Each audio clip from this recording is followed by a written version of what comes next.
Lids ఇచ్చాడు. ప్రతిదానికి కూడా మీకు ఒక్కొక్కటిగా నేను ఓపెన్ చేసి అయితే చూపిస్తాను. ఇది వచ్చేసరికి క్యాసరాల్ అండి. ఇది మనం రైస్ చేసుకోవచ్చు, అలాగే ఎక్కువ క్వాంటిటీలో సాంబార్ అయితే తయారు చేసుకోవచ్చు. దీంట్లో కొంచెం చిన్న ఫ్యామిలీకి అయితే చక్కగా ఇందులో బిర్యానీ కూడా చేసుకోవచ్చు. దీని మీదకైతే మనకి ఈ విధంగా లిడ్ అయితే వచ్చిందండి. ఇలా అయితే ఉంది. అలాగే ఇది పక్కకు పెట్టేసి మిగిలిన చూపిస్తాను చూడండి.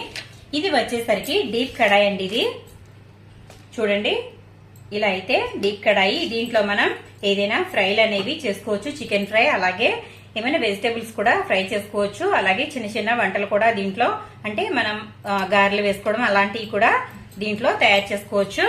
మనం ఏదైనా ఫ్రై చేసుకున్నప్పుడు దీని మీదకి లిడ్ కూడా ఇచ్చాడండి. ఇలాగా ఇదిగోండి, దీని మీద కూడా ఈ విధంగా అయితే లిడ్ అనేది వచ్చింది.